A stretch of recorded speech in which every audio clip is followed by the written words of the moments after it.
Et accueillir notre dernier tandem, Florence Pouzenc pour les notaires et Vital Saint-Marc pour les experts comptables, qui vont nous parler de contrôle fiscal et de lutte contre la fraude fiscale. Faites-nous peur, les amis. Oui, alors j'imagine que tout le monde est très intéressé par ce qu'on va faire. C'est vrai que Florence et moi, nous avons été très chanceux au tirage. C'est vrai que donc présenter la fraude fiscale devant un parterre de 1600 professionnels aguerris, c'est un petit peu comme parler de l'Arlésienne du tourisme dans un colloque du Club Méditerranée. Ceci étant, ce n'est pas tout à fait vrai, parce que là, je vois, on est à peu près 1600. Et si je me réfère aux statistiques de l'administration, à supposer que chacun d'entre nous subisse un contrôle sur place, c'est-à-dire une vérification de comptabilité ou un examen de situation fiscale personnelle, il y en aurait environ 337 parmi nous qui seraient redressés pour fraude fiscale. Et parmi ces 337, l'administration déposerait 34 plaintes donc, pour fraude, donc pour poursuite, et la commission des infractions fiscales donc, autoriserait 29 poursuites. Donc, en fait, je vous avais dit de nous faire peur, mais vous n'étiez pas obligé de le faire si explicitement. Oui, sauf que, excuse-moi Vital, mais ça ne concernerait pas mes confrères et consoeurs notaires, puisque nous sommes toujours férus de grands conseils de nos amis experts comptables qui jamais ne nous engagent dans des conditions de fraude. Non, c'est vrai, Florence a raison. Donnez-nous des raisons d'espérer, effectivement, chère Florence. Florence a tout à fait raison. Elle nous parlera de l'abus de droit, c'est un autre sujet sympathique, un sujet effectivement. qu'on connaît bien dans certains métiers. Donc, alors, avant de commencer sur la fraude fiscale, on va parler d'une manière plus générale du contrôle fiscal. Donc, ce n'est pas une nouveauté, mais, puisque ça vient de la loi des finances pour l'an dernier, mais depuis le 1er janvier 2014, vous ne devriez pas donc voir oublier que toutes les vérifications de comptabilité se feront à partir de fichiers informatisés. C'est-à-dire qu'en fin de compte, on doit pouvoir remettre à l'administration donc une liste extraite de la comptabilité qui devra respecter certaines normes.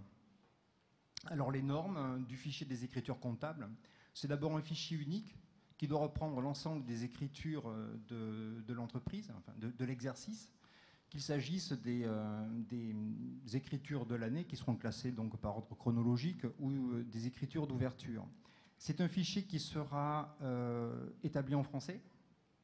Alors ça ne pose pas de problème pour la plupart des entreprises, mais on imagine bien que pour certaines entreprises, filiales d'entreprises étrangères, ça peut poser quelques problèmes. Et puis surtout, ce fichier devra respecter les normes comptables françaises. Là aussi, ce n'est pas un problème pour la plupart des entreprises, c'est encore une fois un problème pour les filiales des entreprises étrangères qui ne tiennent pas forcément la comptabilité en respectant pleinement les normes comptables françaises. Et donc le fichier qui sera prélevé par l'administration fiscale devra lui permettre donc, de reconstituer tout un tas d'informations, notamment la liasse fiscale, mais également d'opérer donc, les contrôles de TVA, et puis de reconstituer donc l'ensemble des balances de la structure. Alors si on ne respecte pas donc, cette obligation, qu'est-ce qui se passe? Il y a une majoration, enfin une pénalité pardon, de 1 500 € minimale. Et puis, à l'issue donc, de la vérification, s'il n'y a pas de rehaussement, eh bien, donc, en fin de compte, le montant de la sanction sera de 5 pour 1000 du chiffre d'affaires ou des recettes brutes par exercice, avec un minimum de 1 500 €. Et puis, s'il y a un redressement qui est effectué, eh bien, la sanction sera de 5 pour 1000 des chiffres d'affaires redressés ou des recettes brutes redressées, et ce par exercice. Alors, Florence, maintenant... Voilà. La loi relative donc, à la lutte contre la fraude fiscale et la grande délinquance économique et financière du 6 décembre 2013 est intervenue pour lutter contre les abus financiers qui ont marqué, notamment sur un plan médiatique, le début de l'année 2013. Cette loi s'est inscrite dans un contexte de perte de confiance de la part du contribuable, à qui en fait on demandait de faire de gros efforts alors que d'autres s'amusaient à frauder. Et cette loi s'articule autour de 3 grands axes. Tout d'abord, la mise en place de nouvelles obligations déclaratives et de nouveaux moyens de poursuite pour apprécier la notion de fraude fiscale. Ensuite, un renforcement des moyens de contrôle et de recouvrement pour appréhender la fraude fiscale. Et enfin, le renforcement des moyens de gestion du contentieux, avec notamment la création d'un procureur de la République financier. Donc la loi de finances 2014 avait pour ambition de poursuivre ce durcissement du cadre législatif, mais sans doute en allant un peu trop loin, tout du moins du point de vue du Conseil constitutionnel, puisqu'il a rejeté une bonne partie de ce qu'il a constitué. Et avant de voir pourquoi nous allons rappeler ce dont nous allons disposer aujourd'hui et ce qui existe aujourd'hui. Ça fonctionne, ça ? Oui. Alors, la lutte contre la fraude fiscale, qu'est-ce que c'est ? Ce sont d'abord, pour l'administration, des moyens. Alors, il y a environ 120 000 agents dans l'administration fiscale et environ 14 000 qui sont destinés au contrôle sur place. Sur ces 14 000 agents, il y en a environ 1100 qui sont affectés aux services donc à compétence nationale, que sont la DVNI, qui contrôle les grandes entreprises, la Direction nationale des vérifications de situation fiscale personnelle, qui contrôle donc les personnes qui ont de forts revenus, des revenus compliqués ou qui détiennent un pouvoir économique, politique ou artistique. Et puis la Direction nationale des enquêtes fiscales qui, pour une de ses activités, donc, poursuit la fraude fiscale. Donc là, environ 1100 agents et les 13 000 autres agents donc, sont plutôt affectés aux services territoriaux, départementaux ou locaux. Donc ce sont des moyens et puis ce sont des procédures. Donc l'administration elle dispose donc de globalement 5 moyens de lutte contre la fraude fiscale. Le premier, ce sont des contrôles sur pièce ou vérification de premier niveau. Alors en 2012, l'administration, enfin les 120 000 agents de l'administration en ont fait 1 400 000. C'est beaucoup. Alors ce ne sont pas des éléments qui permettent, des moyens de contrôle qui permettent de lutter contre la fraude fiscale, mais ce sont des contrôles qui permettent de déboucher sur le deuxième niveau de vérification, qui sont les vérifications sur place. Donc les examens de la situation fiscale personnelle ou les vérifications de comptabilité. Donc 52 000 environ en 2012, ça se répartit comme ça, un petit peu plus de 4 000 examens de situation fiscale personnelle et environ 48 000 vérifications de comptabilité. Il y a également des contrôles de facturation qu'on connaît bien, enfin nous, moins experts comptables, ce sont les contrôles par lesquels l'administration va vérifier, va essayer de déceler les détournements donc, de règles en matière de TVA. Et puis, chose qu'on connaît moins, heureusement, les droits de visite et de saisie qui sont en fin de compte des perquisitions fiscales. Et le dernier élément, ce sont les poursuites pénales dont on va parler donc, à l'issue des contrôles sur place. Vous avez quelques chiffres intéressants, justement, voilà. À partir des 51 000 contrôles sur place et ce qui s'ensuit. Voilà, donc comme le disait Vital, il y a approximativement 14 000 agents. Alors que fait-on avec ces 14 000 agents ? On fait en moyenne 52 000 contrôles sur place par an et depuis 1999, on voit que le nombre de contrôles est stable, mais le nombre d'agents est stable également, ce qui influe certainement sur le nombre de contrôles par an. En revanche, il y a une augmentation importante des droits nets. On est passé de 6,7 milliards à 9,1 milliards en 2012. Et les sommes que l'administration réclame aux contribuables contrôlés, les droits nets, c'est avant que ces derniers engagent d'éventuels recours. Alors, pour comprendre, chronologiquement, un recouvrement suite à un contrôle, ça commence donc par une proposition de rectification faite par l'administration fiscale, à laquelle va répondre le contribuable par des observations, auxquelles l'administration répond à son tour, et pour aboutir donc à l'expression de droit net. Donc en fait, l'administration fiscale va fixer le montant de 9 milliards d'euros en 2012 sur ce montant de droit net. Mais à ce stade, le montant des droits que va réellement percevoir l'administration n'est pas définitif, car le contribuable peut encore faire des recours qui, en moyenne, permettent de faire économiser au contribuable environ 30%. Donc ce qui a été émis comme devis, ce sont les droits nets. Et la facture, globalement, est diminuée de 30%. Donc les droits nets ne correspondent pas du tout aux sommes réellement encaissées par l'administration suite au contrôle.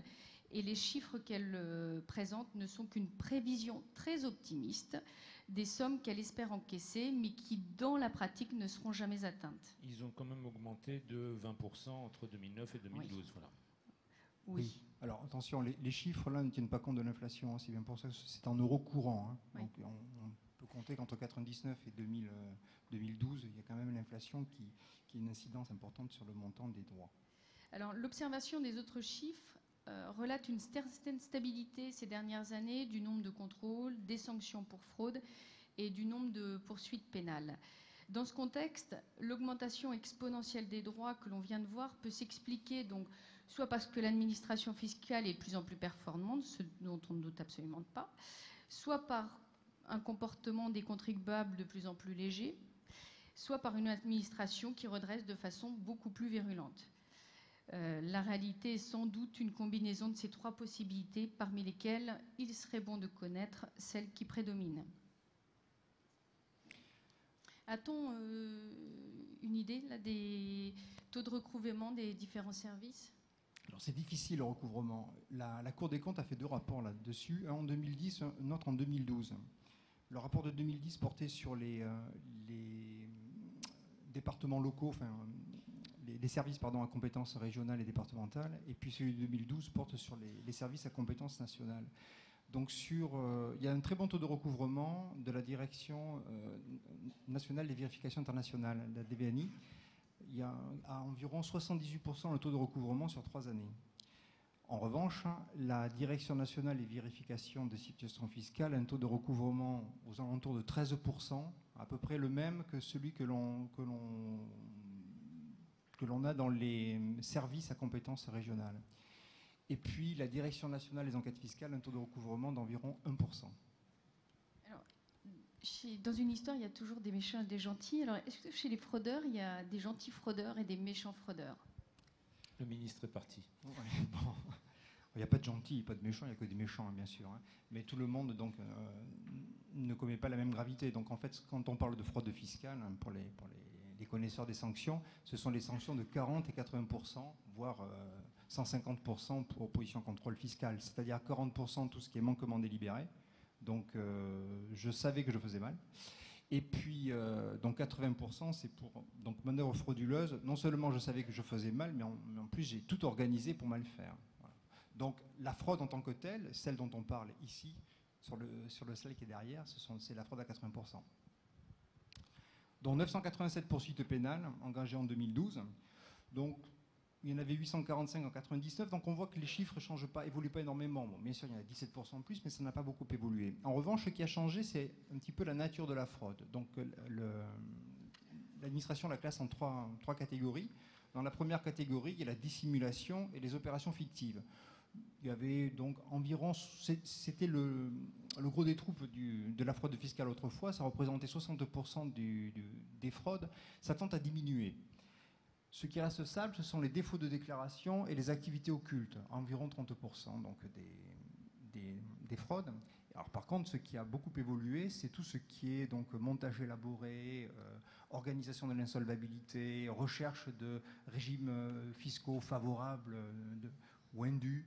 Donc, il y avait un cas en 1999 et 210 cas donc, en 2012. Maintenant, vous allez nous donner des coups de zoom sur des mesures qui ont fait l'objet de décisions du Conseil constitutionnel. La première, c'est l'obligation de déclaration des schémas d'optimisation fiscale, je crois. Tout à fait. L'obligation donc de déclaration des schémas d'optimisation fiscale et la nouvelle définition de la notion d'abus de droit sont les 2 principales mesures qui ont été censurées par le Conseil constitutionnel. Je dis principales, vu l'accent qui a été mis sur ces mesures, tant sur les plans médiatiques que politiques, et qui reste à relativiser, bien évidemment, compte tenu de l'importance des délits concernés, puisque l'optimisation fiscale et l'abus de droit concernent environ 4% des cas de poursuites pénales pour fraude fiscale. Et donc, ça représente environ 0,08% de l'ensemble des contrôles. Donc, il faut bien relativiser toutes ces choses. Il n'en reste pas moins qu'il est important de lutter contre ces 0,08% de fraude constatée, mais peut-être pas comme la loi de finances 2014 le proposait. Un petit coup de zoom sur l'abus de droit. Alors, juste pour terminer sur l'obligation de déclaration des schémas d'optimisation fiscale, si vous me le permettez, elle avait pour objectif de porter à la connaissance de l'administration donc les solutions d'optimisation fiscale préalablement à leur commercialisation. Donc pour nous professionnels, tant experts comptables que notaires qu'avocats, on s'est un petit peu angoissés à la vue de cette disposition. Et heureusement, le Conseil constitutionnel a jugé la définition du terme schéma d'optimisation fiscale beaucoup trop générale et imprécise, alors qu'elle apportait des restrictions à la liberté d'entreprendre et était assortie de lourdes sanctions. Quant à la notion donc d'abus de droit, le Conseil constitutionnel n'a pas été plus tendre, puisqu'il a à nouveau mis le doigt sur des insuffisances rédactionnelles. Il a recadré à la fois ce que l'on a le droit de faire et qui a le droit d'en décider. Donc le Conseil constitutionnel a tout d'abord sanctionné sur l'article 2 de la Déclaration des droits de l'homme et du citoyen de 1789, rappelant que le contribuable a la liberté de choisir, pour une opération donnée, la voie fiscale la moins onéreuse, alors que le texte sanctionnait cette liberté. Ensuite, le Conseil constitutionnel a sanctionné au visa de l'article 34 de la Constitution, en rappelant que seul le législateur avait compétence pour adopter les dispositions en la matière, alors que le texte prévoyait de déléguer cette compétence à des autorités administratives ou juridictionnelles. Et enfin, le Conseil constitutionnel a sanctionné au visa de l'article 34 de la Constitution et de l'article 8 de la Déclaration des droits de l'homme et du citoyen de 1789, en rappelant qu'un citoyen ne peut être condamné qu'en vertu d'une loi, alors que le texte prévoyait de déléguer cette compétence. Alors maintenant, on va se faire un petit tour d'horizon de la lutte contre la fraude fiscale en 3 étapes: l'appréciation de la fraude, l'appréhension de la fraude et le contentieux fiscal. Voilà, donc ce sont des mesures qui sont issues de la loi relative à la lutte contre la fraude fiscale qui a été votée en décembre 2013. Pardon. Alors l'appréciation pour commencer. Alors l'appréciation. Dans le renforcement, la première des choses, c'est les modifications donc, des dispositions sur les prix de transfert. Donc, le prix de transfert, tout le monde sait que ce sont des mesures qui sont partagées par beaucoup d'États. D'ailleurs, parmi les mesures de rétorsion, ce n'est pas du tout né en France. Le prix de transfert, c'est né aux États-Unis. Et c'est une mesure qui tente à rattacher sur le sol national donc, des profits qui seraient délocalisés ou qui seraient réputés être délocalisés. Donc, à partir donc, depuis le 30 septembre 2013, donc les entreprises ont l'obligation de communiquer systématiquement toute la documentation qu'elles doivent avoir sur les prix de transfert.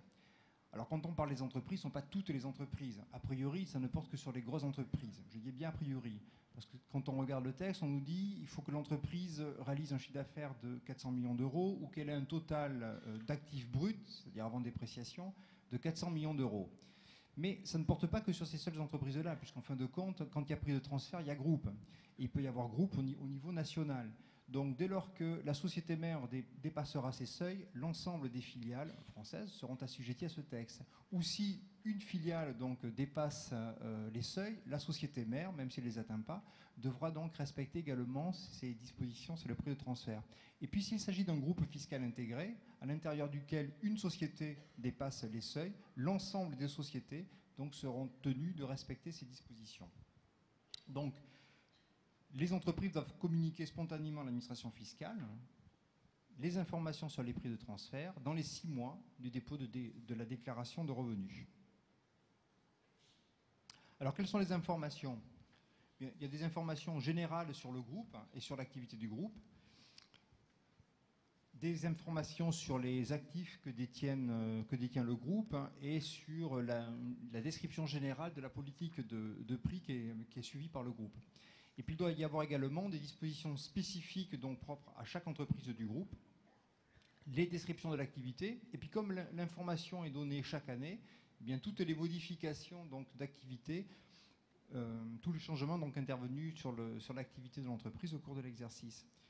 Et puis toutes les opérations donc, qui auront été réalisées avec les autres sociétés du groupe, dès lors que ces opérations dépasseront 100 000 euros. Et enfin donc une présentation de la méthode ou des méthodes de calcul des prix de transfert.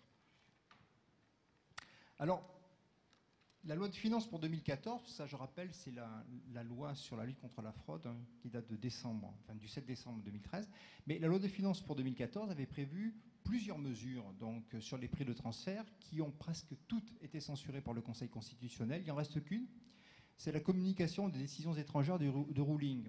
Le ruling, c'est le rescrit, hein, c'est la demande que l'on fait auprès de l'administration. Enfin, c'est la demande de prise de position que l'on fait à une administration.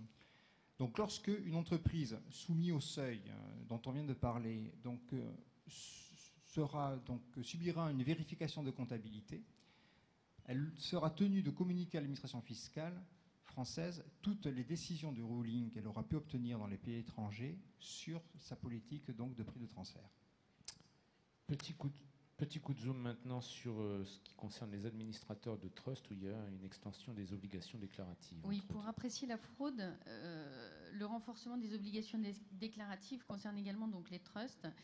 Les trusts qui sont donc un ensemble de relations juridiques créées dans le droit d'un État autre que la France par une personne dénommée donc le constituant, qui par acte entre vif ou à cause de mort va établir et va placer des biens ou des droits donc, dans ce contrat sous le contrôle d'un administrateur, et ce dans l'intérêt d'un ou plusieurs bénéficiaires pour la réalisation d'un objectif déterminé.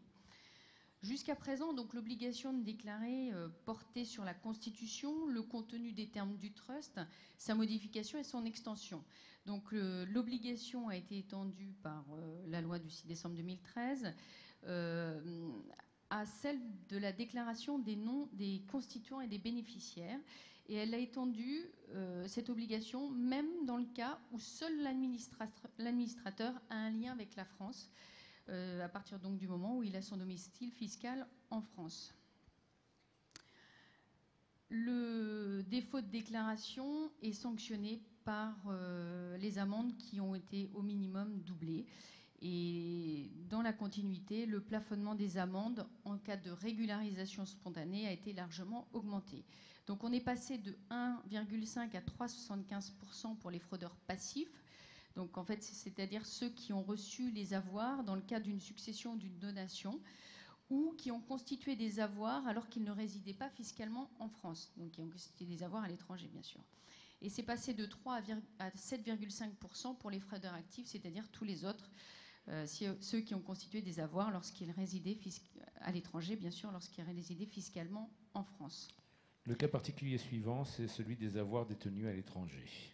Donc voilà, ça s'était vu. Et en matière de déclaration d'ISF, donc on a l'obligation de déclarer tous les avoirs détenus à l'étranger. Pour ceux qui omettraient donc de faire cette déclaration, les sanctions ont été durcies puisque la majoration spécifique est passée dans tous les cas à 40%. Au lieu de 10 auparavant, qui était dans la plupart des cas, le taux dans la plupart des cas régularisé. Pour les régularisations spontanées de l'ISF dues au titre de l'année 2014, donc qui est la circulaire Cazeneuve, a plafonné la majoration à 15% pour les fraudeurs passifs et à 30% pour les fraudeurs actifs, avec la même définition que celle que j'ai vue tout à l'heure. Et en cas de manquement aux obligations déclaratives, grand classique, qu'est-ce qui se passe ? Oui, on sait que lorsque l'entreprise ne donne pas toutes les informations nécessaires dans sa liasse fiscale, par exemple, donc elle supporte une amende de 15% par omission ou inexactitude, avec un minimum de 60 € et un maximum de 10 000 €. Donc, dans le cas spécifique, là encore c'est pour lutter contre la fraude fiscale internationale, donc dans le cas spécifique dans lequel la société ne répondrait pas à une demande de l'administration de communiquer le nom des actionnaires, de ses filiales ou de ses participations à l'étranger, elle supporterait, ou elle pourrait supporter donc une majoration supérieure donc aux 15 €, c'est 10% des droits rappelés avec un minimum de 1 500 €. Et donc, le point suivant, l'appréciation de la fraude et surtout l'adaptation des moyens de lutte, c'est peut-être ce qui entre le plus dans le concret. Voilà, cette deuxième partie, là, le deuxième point sur cette première partie porte sur les plaintes déposées par l'administration, la police judiciaire, la commission des infractions fiscales et puis les échanges d'informations entre les États. Alors, il y a un assouplissement donc, des conditions donc, de dépôt de plainte pour l'administration et puis un allongement du délai de prescription.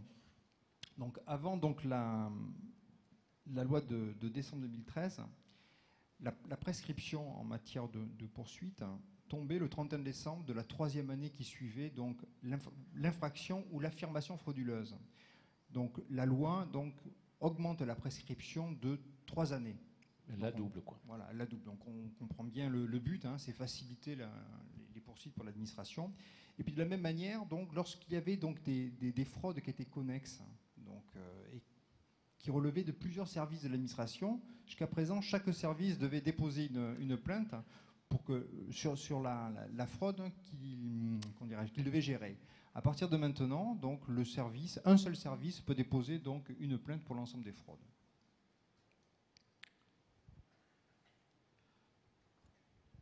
Alors là encore, c'est dans le cadre de la fraude fiscale internationale. Donc, il faut comprendre comment ça fonctionne la poursuite la poursuite engagée par l'administration. Lorsque l'administration redresse pour fraude fiscale, c'est-à-dire lorsqu'on a donc une majoration de 40%, on a déjà un pied dans la fraude fiscale. L'administration poursuivra ou poursuivra pas, mais si elle décide de poursuivre, elle va donc saisir la commission des infractions fiscales. C'est la commission des infractions fiscales qui va décider s'il y a lieu ou non de poursuivre. Et avant que la police judiciaire n'intervienne, il faut que la commission des infractions fiscales ait fait une publicité donc, de sa saisine. Mais dans deux cas particuliers, lorsqu'il y a l'utilisation frauduleuse de comptes ouverts à l'étranger ou de contrats souscrits à l'étranger, contre l'assurance vie par exemple, et l'interposition de personnes ou d'organismes eux-mêmes établis dans un pays étranger, donc la police judiciaire pourra intervenir pour gagner du temps avant que la commission des infractions fiscales n'ait publié donc sa saisine. Alors, la commission des infractions fiscales, donc, c'est un organisme qui permet de protéger le contribuable, parce que c'est cet organisme qui décidera s'il y a lieu ou non de poursuivre. Jusqu'à présent, la commission des infractions fiscales était composée de 12 membres qui étaient tous issus du Conseil d'État ou de la Cour des comptes. Donc, à partir de 2015, c'est pas pour tout de suite, donc l'organisation de la CIF va changer. Il y aura dorénavant 8 conseillers d'État qui seront soit des conseillers actifs ou des conseillers honoraires. Parmi ces 8, il y aura le président. 8 conseillers maîtres à la Cour des comptes qui seront là aussi actifs ou honoraires. Et puis 8 magistrats, donc systématiquement honoraires, à la Cour de cassation. Alors pourquoi honoraires, on le comprend bien, parce que qui c'est qui fait quelle est la juridiction qui se prononce sur les poursuites pour fraude fiscale? C'est donc la juridiction judiciaire. On n'est pas la Cour des comptes, donc on ne pourrait pas avoir donc, un juge en actif qui statuerait dans la CIF et qui risquerait donc de statuer un peu plus tard donc, sur la fraude. Donc ce sont systématiquement des magistrats donc, honoraires. Et puis ça c'est très nouveau, donc 4 personnalités qualifiées, dont 2 seront désignées par l'Assemblée nationale et 2 autres seront désignées par le Sénat. Et de la même manière, chaque année, la commission des infractions fiscales devra donc établir un rapport sur les poursuites sur lesquelles elle a été saisie.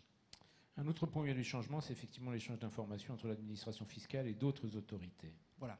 Donc, il y a 2 sortes d'informations. Il y a les informations qui sont transmises à l'administration et les informations que l'administration transmet à d'autres. Donc, lorsque l'administration reçoit donc, des informations donc, qui proviennent... quand elle transmet des informations à l'autorité judiciaire, l'administration donc, aura l'obligation donc, d'informer l'autorité judiciaire des suites données aux dossiers qui ont été transmis. De la même manière, donc, il y a des transmissions qui vont être effectuées de 2 organismes, donc l'autorité de contrôle prudentiel et puis l'autorité des marchés financiers. Donc la première devra faire une transmission spontanée de toutes les informations qui pourraient intéresser l'administration sur la fraude fiscale, alors que l'autorité des marchés financiers ne transmettra des informations que sur demande expresse de l'administration fiscale.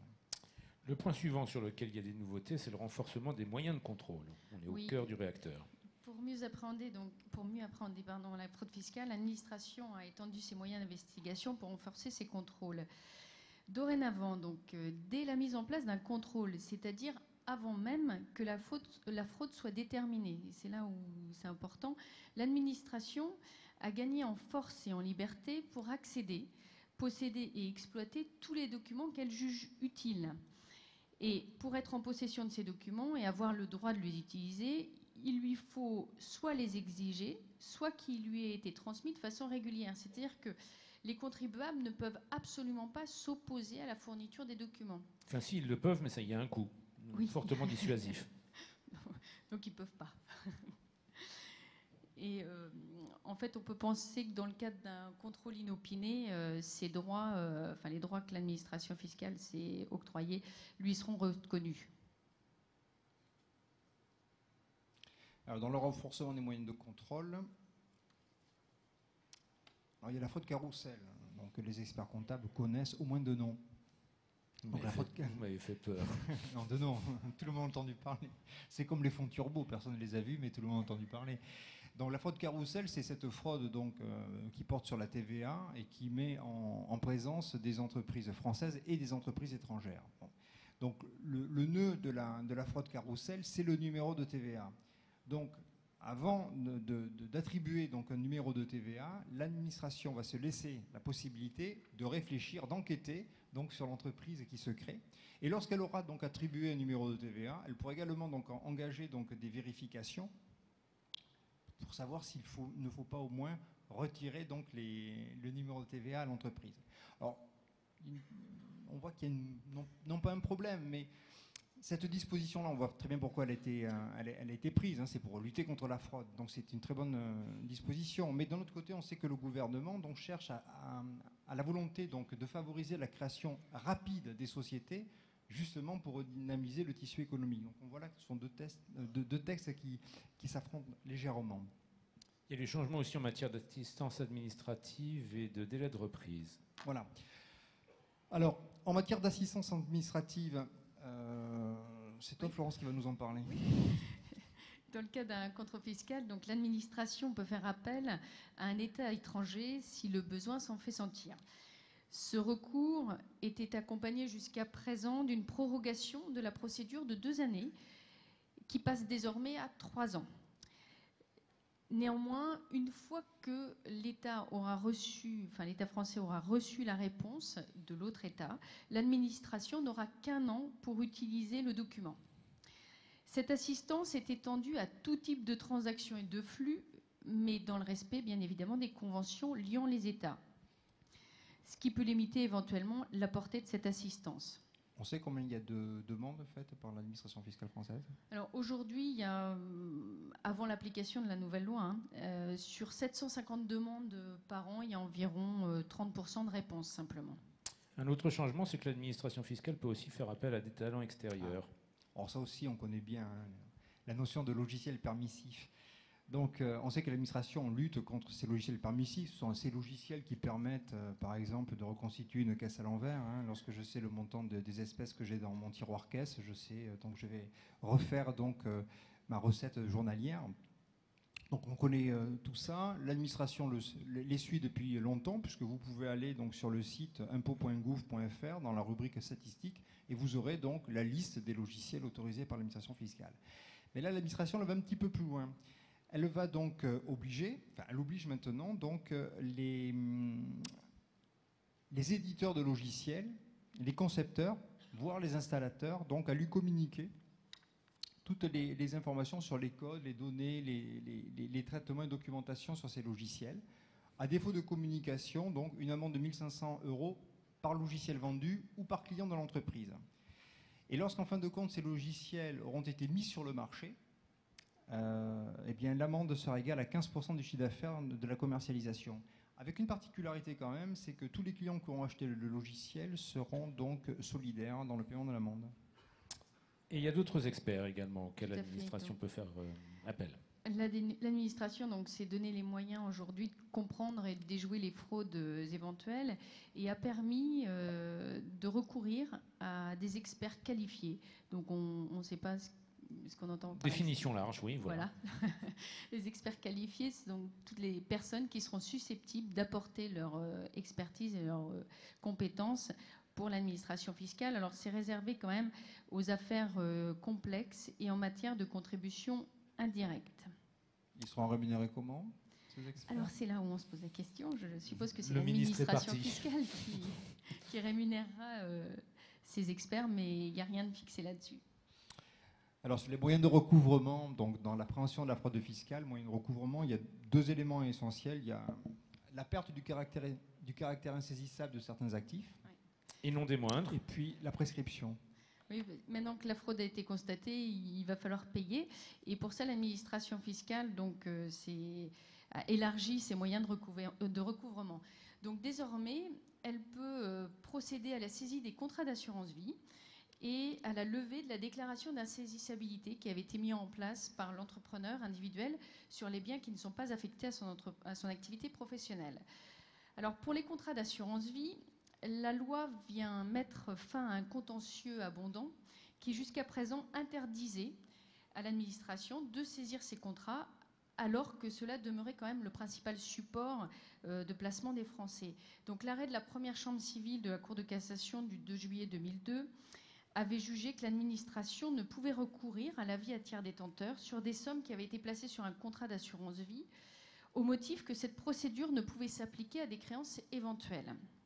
Maintenant, donc, l'administration fiscale pourra saisir ces contrats, mais seulement elle, c'est-à-dire que la saisie de ces contrats restera toujours impossible pour tout autre type de créancier. Et il faut noter quand même que cette disposition n'est pas réservée aux cas de fraude, mais est ouverte dans tous les cas. Donc la saisie des contrats d'assurance vie, dans tous les cas, même s'il n'y a pas de fraude constatée, mais seulement au profit de l'administration fiscale. Les types de notifications qui sont concernées, ce sont les avis à tiers détenteurs, donc quelle que soit la catégorie d'impôt, les oppositions à tiers détenteurs, les saisies à tiers détenteurs et les oppositions administratives. Alors, les contrats d'assurance vie qui sont concernés par cette saisissabilité sont les contrats d'assurance vie rachetables, que ce soit des contrats en euros ou en unités de compte, bien évidemment dans la limite de la valeur de rachat des droits à la date où la notification aura été effectuée. Pour ce qui est de la levée de la déclaration d'insaisissabilité, elle ne peut avoir lieu qu'à la condition que l'administration ait relevé à l'encontre du déclarant soit des manœuvres frauduleuses, soit une inobservation grave et répétée de ses obligations fiscales. Donc, dans le cas des contrats d'assurance vie, on n'est pas dans la fraude, on peut saisir quelle que soit la notification. En revanche, pour la levée de la déclaration d'insaisissabilité, il faut que la fraude il y ait eu des manœuvres frauduleuses ou une inobservation grave et répétée des obligations fiscales. Alors, les délais de prescription, le délai de prescription de l'action recouvrement de l'administration fiscale est de 4 années de date à date. C'est-à-dire dès lors que l'administration a envoyé un avis de mise en recouvrement, elle a 4 ans pour engager les poursuites. Dans 2 cas, le délai est porté de 4 à 6 ans lorsque la personne n'est pas membre de l'Union européenne et lorsqu'elle est résidente d'un pays avec lequel la France n'a pas signé des conventions internationales d'assistance, telles que celles qu'on peut voir en Union européenne. Et en cas de contentieux, qu'est-ce qui se passe, les amis? Voilà. Vous avez 3 minutes. Ah oui, il n'y a pas grand-chose. Donc, une extension de la fraude fiscale aggravée. La fraude fiscale aggravée, c'est lorsque les faits sont commis donc, en bande organisée. La bande organisée, c'est un couple à 3 ? Oui, peut-être, hein, mais au moins à 2, on va dire. Hein. Donc, c'est tout groupement formé ou toute entente établie avec au moins donc 2 personnes. Vous voulez un contrôle, vous, c'est pas possible. Elle risque pas grand-chose parce que la bande organisée... Je suis super bien conseillée. Grâce au Conseil constitutionnel, ça ne porte pas sur le conseil et son client. Ce sont forcément donc 2 professionnels qui interviennent entre eux. Donc la fraude aggravée, donc c'est la bande organisée, et puis donc ça peut être également donc des fraudes organisées au moyen de comptes, toujours pareil, hein, comptes donc ouverts à l'étranger, contrats donc à l'étranger, interposition de personnes, actes fictifs, personnes physiques ou morales, hein, c'est-à-dire les fameuses sociétés écrans, ça rentre dans ce cas. Voilà, actes fictifs, fausse identité, donc là les risques sont de 2 millions d'euros de sanctions et 7 années d'emprisonnement. Oui, c'est un peu dissuasif aussi. Et donc il y a une mesure phare qui a été, dans le cadre du contentieux fiscal, mise en place, c'est l'institution du procureur de la République financier.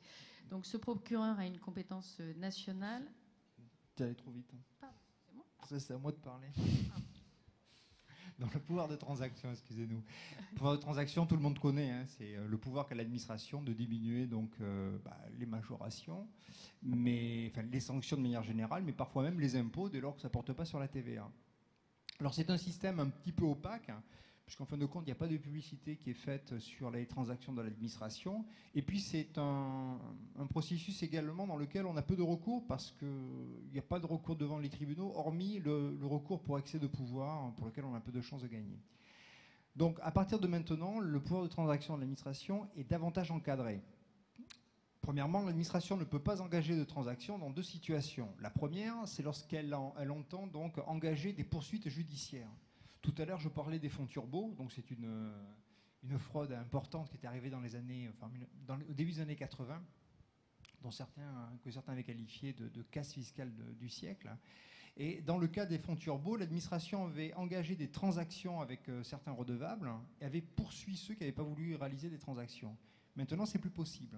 Dans la mesure où il y a une même fraude qui porte sur plusieurs personnes, soit l'administration décide d'engager des poursuites, soit elle décide de ne pas en engager, et dans ces cas-là, elle pourra donc réaliser des transactions. Et de la même manière, la transaction n'est pas possible lorsque le contribuable a mis en œuvre des mesures dilatoires pour retarder son contrôle fiscal. Mesure dilatoire, ça ne veut pas dire qu'il supportera une majoration pour opposition à contrôle fiscal. Simplement, donc, il a mis en œuvre des moyens qui retardaient le contrôle fiscal. De la même manière, les transactions devront respecter dorénavant le principe de hiérarchie des sanctions. Ce qui veut dire que si j'étais redressé en supportant une majoration de 40%, que je transige avec l'administration, à l'issue de la transaction, je ne pourrais pas avoir un montant à payer inférieur à celui que j'aurais eu si j'avais été redressé pour bonne foi. Et enfin, donc, le ministre chargé du budget, qui nous a quittés tout à l'heure, devra donc établir chaque année un rapport sur l'application de la politique de transaction, la politique de remise. La prochaine fois, on le gardera jusqu'à la fin, effectivement, pour qu'il nous la donne en avant-première. Et donc, Florence, on termine avec l'institution du procureur, d'un procureur de la République financier. Tu m'autorises à parler là, oui, c'est bon. Il ne passait pas le slide, c'est pour ça. C'est même moi qui vous donne la parole. Parce que je voulais laisser la parole à Maître Bénas le plus rapidement possible. Mais non, on est parfaitement dans les temps. Le procureur de la République financier donc, a été créé.